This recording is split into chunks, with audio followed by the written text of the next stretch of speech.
Hey, it's Chris here. Good news. Our Daily Parent app is live and you can download it now.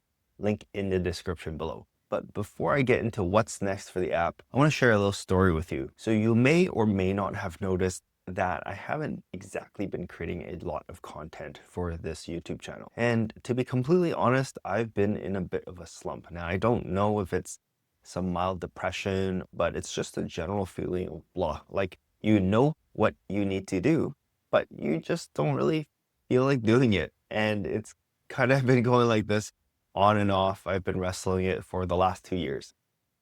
It sounds like a long time, but I don't think I've really been able to put it into words until now. So I haven't been able to identify it, but I definitely think that there's something wrong. There used to be a time where I thought feelings were not for me.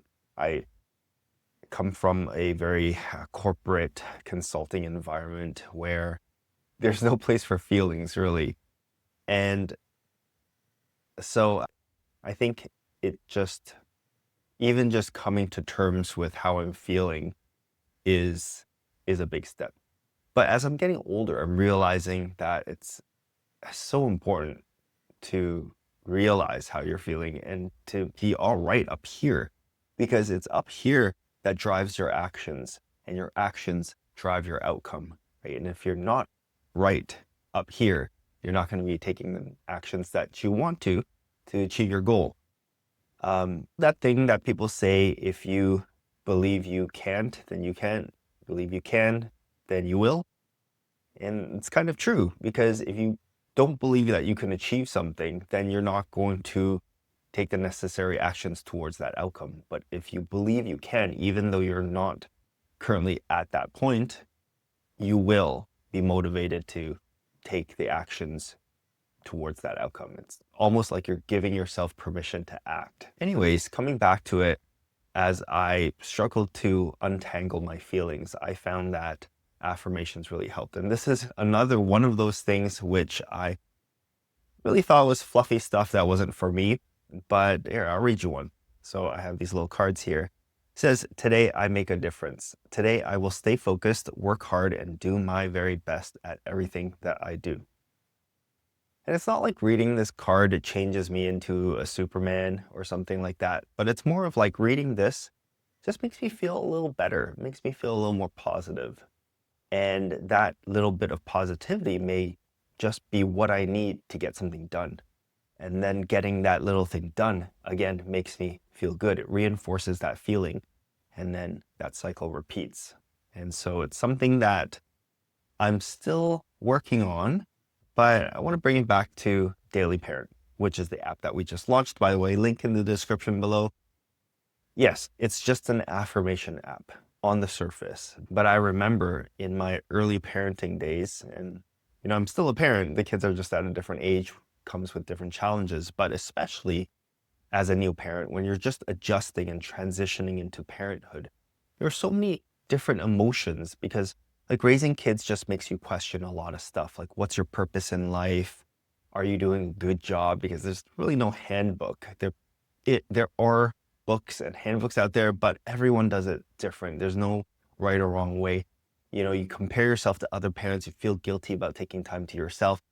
You feel guilty both towards your kids, towards your spouse, and things like that. So I think that daily affirmations for parents would really help bring some positivity to everyday parent life. Because as a parent, if you're okay up here and you're more positive up here, your kid gets a better version of you. And so that's why we created this daily parent affirmations app.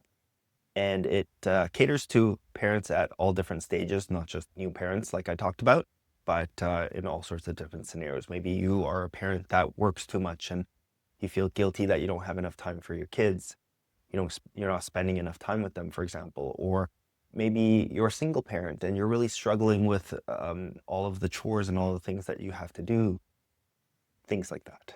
All sorts of different scenarios. So if you check it out in the link below, please give it a rating. I would really appreciate that. It really helps boost the app up in the App Store. As for next steps, let's take a look. So let's take a look at some early stats. The app was actually live on Friday, July 18th. So then I did some quick marketing using Code with Chris. Why not? Because we have this platform and we have an audience. Thank you for watching. And I just told everybody in the newsletter that the app was available for download. I've posted it on our Code with Chris socials once or twice so far. And the first thing that struck me was the conversion rate, because this is a lot higher than all of our other apps. The other apps average about 3%. This one's almost at 10%. And just to explain what this is, conversion rate is impressions divided by downloads. And the funny thing with impressions is that it is the number of times the app's icon was viewed on the App Store. So that's different from the product page, because this is actually the product page right here, right? Viewed on an iPhone looks like this. This is the product page. But an impression is whenever this app icon shows up. So it could show up in the search result. I mean, when you're on the product page, this counts as an impression. And yeah, so the conversion rate is that. And I think it's this high because if you look at the downloads by source, most of the downloads right now are by referral.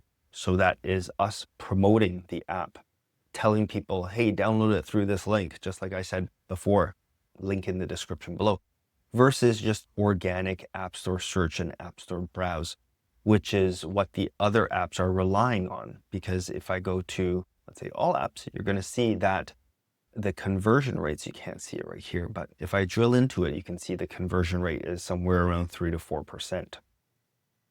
But you can see that the majority, well, like 100% of the source is just from App Store search and browse. And so that's obviously going to be lower versus this, where I'm telling people, hey, click this link, go to the product page and give it a download. So I'm interested to see if this conversion rate changes as things level off. And also right now, it being a new app, Apple is boosting it. Now, regarding the Apple Boost, I don't know what keywords this app is really going for, because unlike our other apps, which we based it off of keywords, so this one was a motion tracker, Daily Parent Affirmations was not a strong keyword. So we didn't build this app off of trying to target a specific keyword. It's more of like a need that we wanted to see met. So I was checking this, I guess affirmation, like general affirmations or daily affirmations would be what we're going after, except we're targeting parents. So this is actually a broader and more competitive need. And you can see it fell 140 spots. So this was yesterday even, it was at rank 40, and I was surprised. I'm like, wow, that's really high for the general word affirmation. It's at 40. Now it's at 180. So I think it's just fluctuating. But for this app, I'm not as concerned about keyword rankings, because that wasn't something I was targeting. I really want to see the effect of social media promotion, marketing, and how that affects downloads. So this is kind of like an experiment. And on that note, let's take a look at our social media marketing. So we have already set up all of our social profiles, I think a month ago. We've been posting, and there are not many engagements or interactions with it right now. However, that's to be expected being a new social account. If I were a little more diligent, I think what I would do is, as this account, I would go interact with other accounts in this niche or in this industry, really to drum up some action, so to speak. Just relying on posting things by itself probably isn't enough, but we're going to continue to do that. And it's not just Instagram, we've got it all across all the different socials. But one thing that I'm really interested in seeing is, which platform should we really double down on and focus on? Well, whatever platform is bringing us the most downloads, right? But how do we determine that? So this is where something like this would come in handy, like a URL shortener, because we are putting this shortened URL in all of our social profiles. And through a tool like this, you can see what the referrer is. So this is the link to download the app, but we don't have a lot of clicks, so you don't see it right here. Well, that's Twitter, right? But let me show you another URL that has more data, like for example, this one. And you can see which platforms are clicking through. I know this doesn't equate to downloads, but I think it's a good in-between metric because I think it's safe to assume that the more visits would equal more downloads. I know not all the time, but I think that's a good proxy for now until we get better at the tracking. Now for you, if you could use Bitly, for example. Bitly would do the same thing and it's free. Or you could have different links for each platform. So that way, instead of looking at refers, you can just see which link gets clicked on more often. And the reason I want to determine which platform is the best to focus on is because it's hard to broadly be good at all platforms. Each different platform has its different algorithm and its different way of, getting good at it. And so if you find that, let's say Instagram is the platform that's really working for your app, then I would double down on that, whether that's ads, whether that's doing outreach to other influencers on the platform to check out the app, or that's commenting and replying on other people's profiles and other people's posts as the Daily Parent app, or boosting some posts with some money or things like that, right? Just investing more time and effort into that platform, that'll yield the best results. So that's where we're going with social. In the broader scheme of marketing for this app, we're kind of rounding out phase one now. So if we get into the routine of posting regularly on social, then it's time to move to phase two, which is to start interacting with communities and with people, the relevant target audience. And I know this is a little bit backwards, perhaps. If you're testing a brand new idea that hasn't really been done before, then you would probably be talking to people first. But seeing as how this is an affirmations app, I figured that we don't need to prove the idea. But right now, it's a free app, so it's easy to talk to people and to get people to check it out in, let's say, parent communities, like mommy groups or stuff like that. And also a lot of friends and family to tell them, check it out. And I really want to get feedback to improve the app. Speaking of which, we've got 2 pieces of feedback already.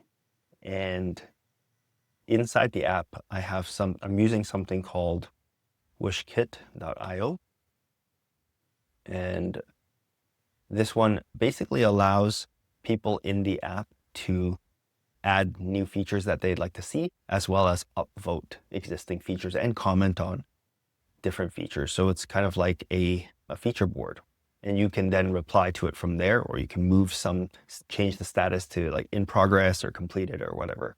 And it's just an easy way, lower friction way of someone submitting some feedback, maybe not feeling so alone. And so this person's feedback was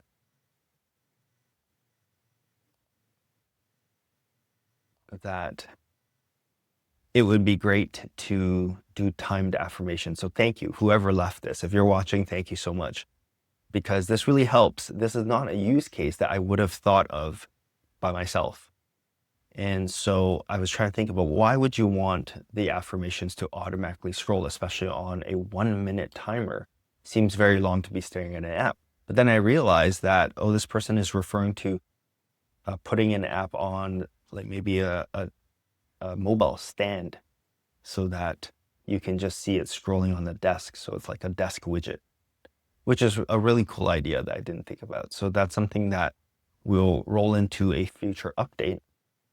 So I'm looking forward to receiving more feedback. Another piece of feedback we got was that changing categories of affirmations is kind of hard to discover because right now it's in the settings. So that's something we'll change. That's why it's important to get these pieces of feedback so we can iterate and improve the product.